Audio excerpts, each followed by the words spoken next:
Good morning all of you. आज समास का लास्ट यानी 6 भेद लेके आई हूं, जो कि क्या है, बहुब्रीहि समास। बहुब्रीहि समास किसे कहते हैं? क्या है कि बहुब्रीहि समास किसे कहते हैं?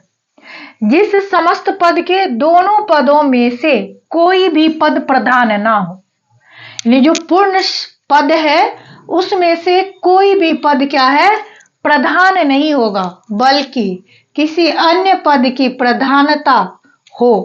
यानी दोनों पद की में से कोई एक भी प्रधान नहीं होगा और क्या होगा, कोई दूसरे पद यानी तीसरे पद प्रधान होगा। फिर से सुनिएगा, जिस समस्त पद के दोनों पदों में से कोई भी पद प्रधान ना हो, बल्कि किसी अन्य पद की प्रधानता हो, उसे बहुब्रीहि समास कहते हैं।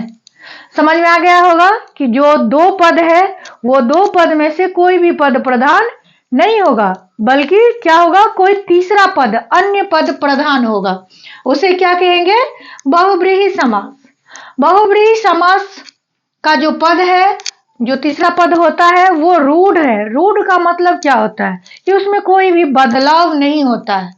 अब एक बार हम लोग देखते हैं क्या, उदाहरण में क्या है उसको देख के पता चल जाएगा कि रूढ़ कैसे है।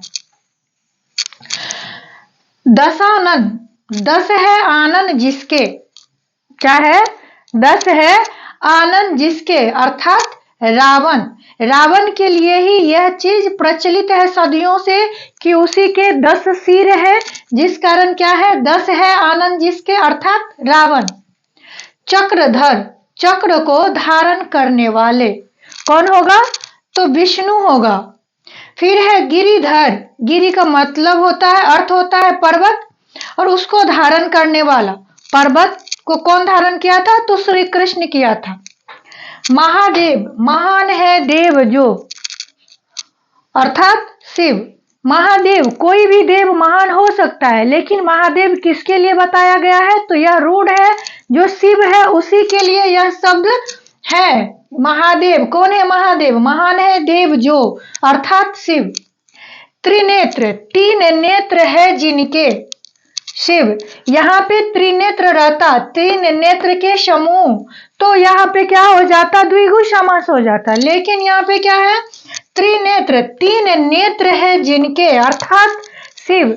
निशाचर, निशा में विचरण करता है जो, निशा मतलब रात, निशा का अर्थ क्या होता है, रात, उसमें विचरण करने वाला। तो रात में विचरण कौन करता है, तो रूढ़ क्या है, राक्षस, राक्षस ही विचरण करता है। कमल नयन, नयन है कमल के समान जिसके, नयन कैसा है यानी आंख कैसा है, तो कमल के समान। तो ऐसा किसका तुलना किया गया है, तो विष्णु का जो नयन है वह कमल के समान नयन है। तो फिर से ध्यान दीजिएगा, कमल नयन, नयन है कमल के समान जिसके, अर्थात विष्णु।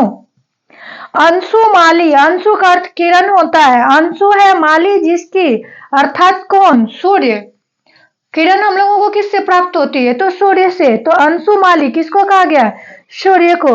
यहाँ पे ध्यान से दीजिएगा कि कोई भी शब्द प्रधान नहीं है, पर किसको बता रहा है, किसी तीसरे शब्द को बता रहा है। किसको बता रहा है, तो किसी तीसरे शब्द को। 10 आनंद, 10 है आनंद जिसके, यहाँ पे 10 सिर नहीं बताया गया, अर्थात कौन हो गया, रावण हो गया।